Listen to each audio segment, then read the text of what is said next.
미중 관세 협상이 타결된과 동시에 이게 90일 유예라는 딱지가 같이 붙었습니다. 즉 일단 타결은 됐어요. 대중 관세가 145%에서 30% 그리고 대미 관세가 125%로 5%에서 10%로 타결은 됐습니다만은 양국이 인하된 관세율을 가지고 앞으로 90일간 유지하기로 하고, 즉 한마디로 90일간 휴전을 하고 90일 후에 다시 만나자.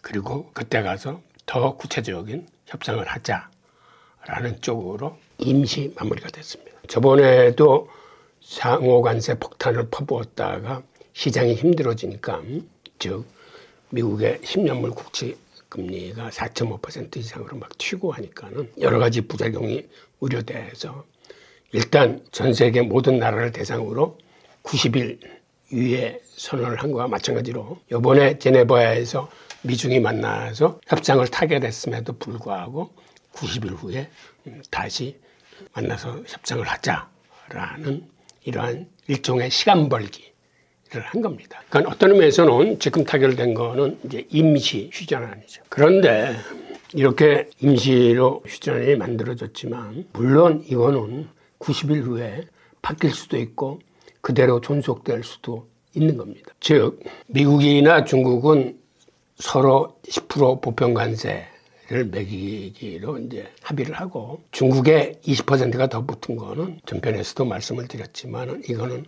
펜타닐에 대한 보복 관세입니다. 그러니까 펜타닐의 제조국이 중국인데 이게 멕시코나 카나다를 통해서 미국으로 들어오고 있는데, 일단 중국과 멕시코와 카나다한테 보복 관세를 같이 매기면서 멕시코는 성의를 보였기 때문에 보복 관세를 풀어줬어요. 하지만 중국과 카나다한테는 그 20% 추가 관세를 아직도 시행 중인데, 중국이 그 사이에 여기에 대해서 성의를 보이면 아마 90일 후에 이 20% 추가 관세는 다시 감소할 수도 있습니다. 그런데 석 달 사이에 중국이 성의를 보이기 좀 힘들면은 90일 후에도 지금과 같은 30%대 10%의 관세는 그대로 유지될 수도 있고, 또 그간에 다른 변수가 생기면 트럼프가 정략적으로 중국에 대한 보복 관세나 덜미를 잡아서 관세 폭탄을 매길 수도 있기 때문에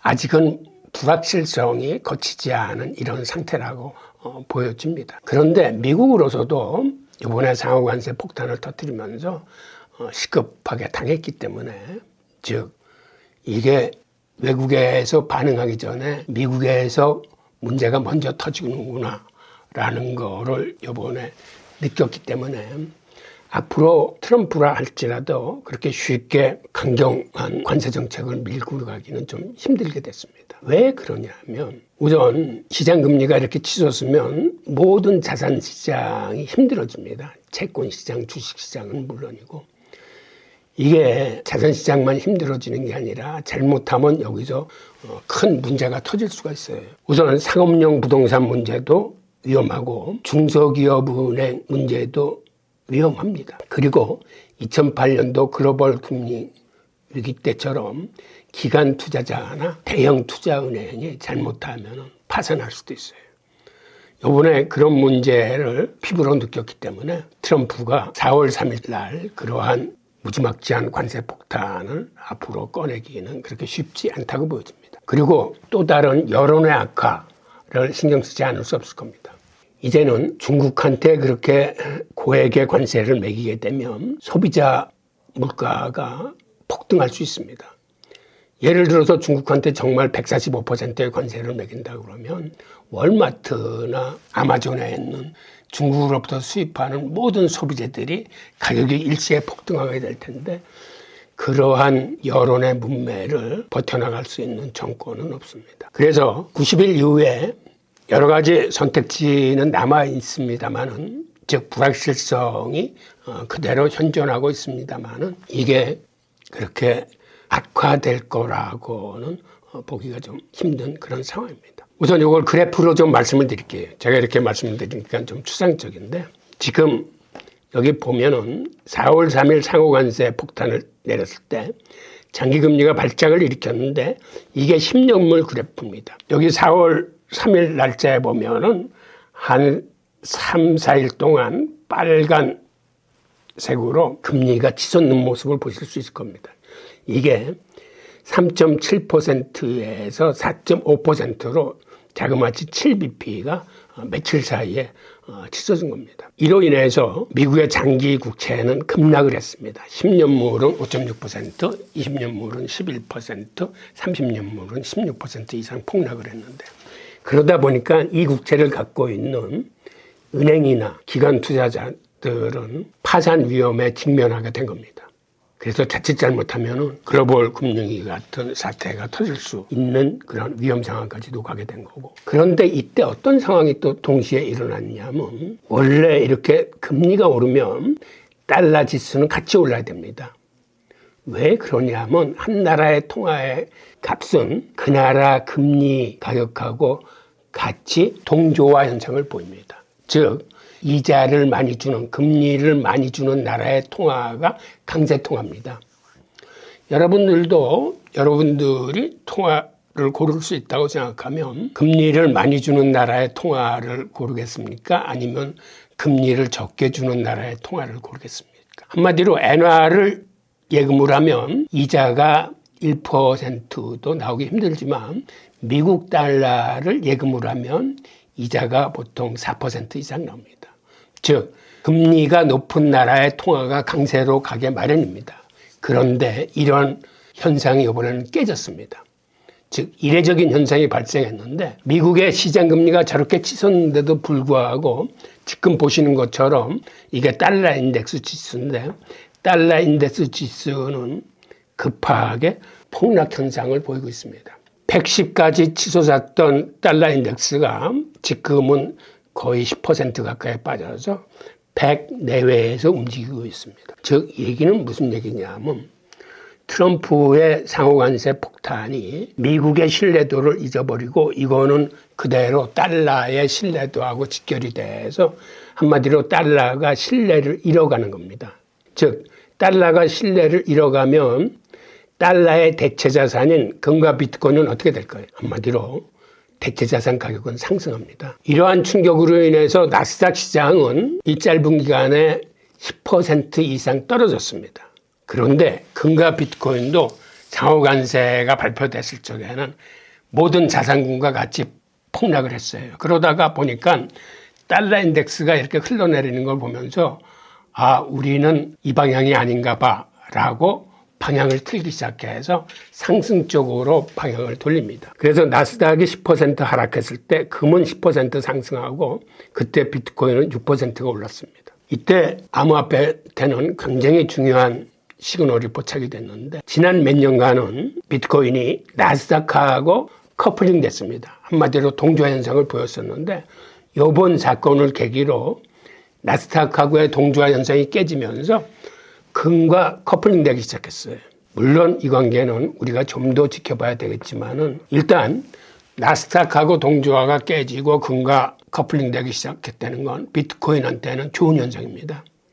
왜 그러냐면 최근 금값은 계속 상승했을 뿐만 아니라 앞으로도 금값 상승은 계속 이루어질 겁니다. 이게 왜 그러냐면 최근 2년 동안 브릭스 국가들이 금을 엄청나게 수입하기 시작했습니다. 그래서 브릭스 국가만 지난 2년 사이에 600톤 이상, 전 세계 국가를 다 합치면 한 2,000톤 이상 금을 수입하고 있습니다. 이 얘기는 무슨 얘기냐면 앞으로 금값은 이런 추세라면 계속 오를 전망입니다. 그래서 일부 전문가들은 현재 이런 수당 3,500불 내외에서 움직이고 있는 금값이 머지않아 5,000달러 이상으로도 상승할 수 있다라고 전망을 하고 있습니다.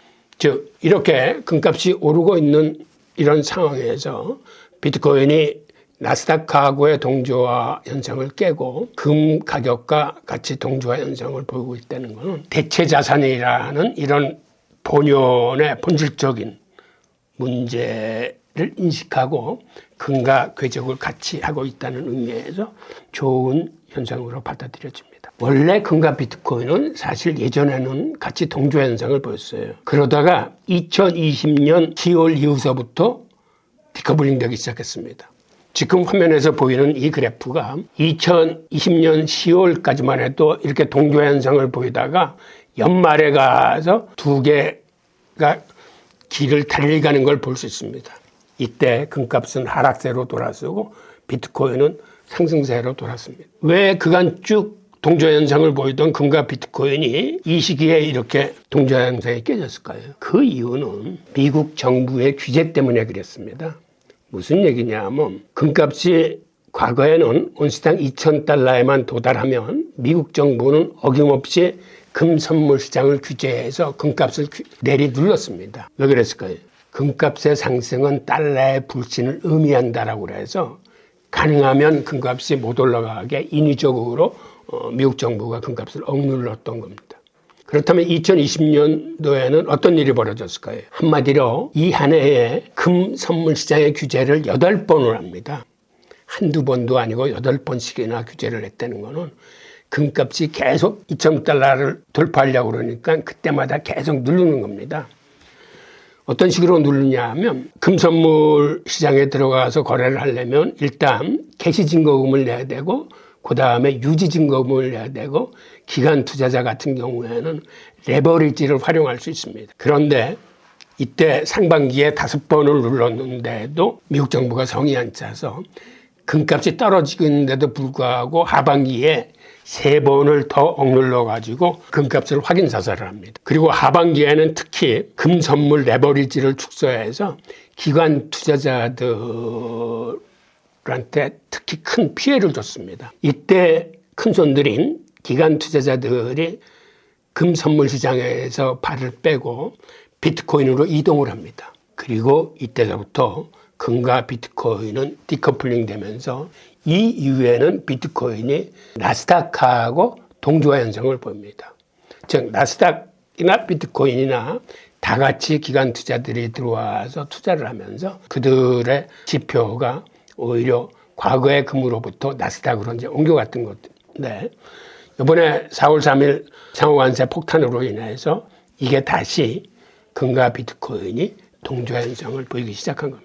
2008년도 이후에 지금 화면에서 보이는 것처럼 중국과 인도 그리고 러시아와 트르키예가 세계의 금 시장 수입을 주도하고 있습니다. 연간 금 생산량은 한 3,000톤 정도 된다고 그래요.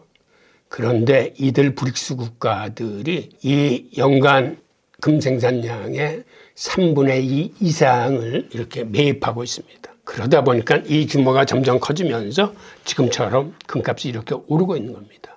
그런데 이렇게 브릭스 국가들이 금을 사 모으는 그 이면을 들여다보면 지난해 10월 달에 러시아 카잔에서 브릭스 정상회의가 열렸는데 이때 어떤 안건이 제기됐냐면 브릭스 유닛이라는 무역 통화를 도입하자라고 러시아가 제안을 했는데 이 무역 통화는 금 40%와 브릭스 플러스 국가의 통화바스켓 60%를 기반으로 하는 한마디로 금 기반 디지털 화폐였습니다. 이게 1944년에 영국 대표 케인즈가 주장했던 당시의 무역통화 방코르하고 똑같은 개념입니다.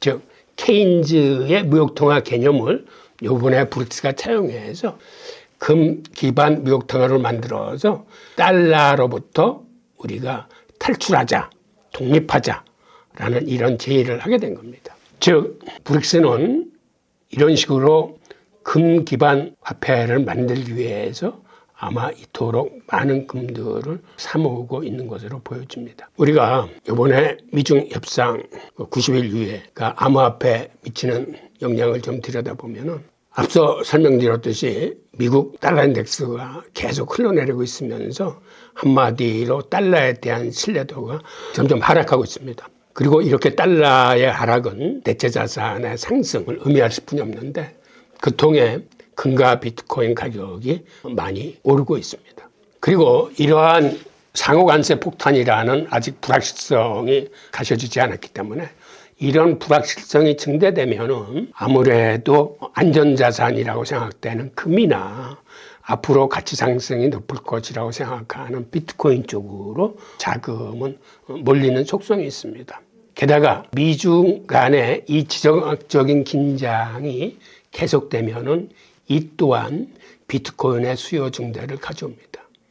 즉 미중 협상 관계는 암호화폐 시장에 이러한 영향을 미치는 것을 우리가 예상할 수 있습니다. 그리고 이 협상이 암호화폐 자산 시장에 주는 시그널은 협상 타결 여부가 앞으로 90일 후에 어떤 식으로 다시 재현되든 간에 시장에 미치는 영향은 그리 크지 않을 것입니다. 왜 그러냐면 협상이 잘 타결되면 그건 그것대로 이제 좋은 거고 모든 자산 시장의 호재로 받아들여지면서 암호화폐 역시 상승 기류를 타게 될 겁니다. 그런데 협상 타결이 안 되고 다른 불확실성이 튀어나온다 하더라도 물론 시장이 타격을 받고 자산 시장이 일시적으로 하락을 할 수는 있습니다만은 이제는 상호 관세라는 것에 이렇게 몇 달 이상 계속 이렇게 끌게 되면 시장이 어떤 관성이 생기냐면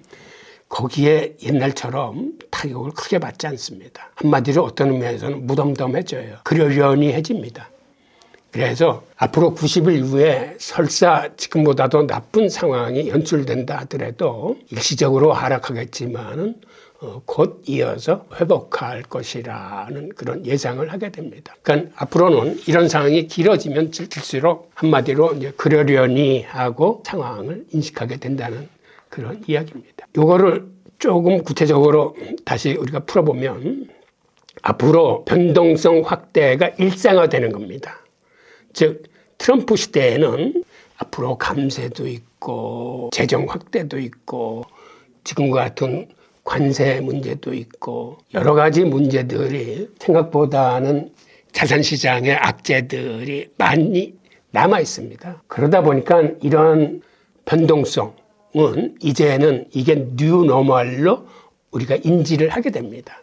그러니까 우리가 과거에 평온했던 시기에서 이제는 어떤 대립과 패권 경쟁, 심하면 패권 전쟁의 시기로 들어왔구나. 그러다 보니까 여러 문제들이 그 갈등 속에서 많이 표출되는구나.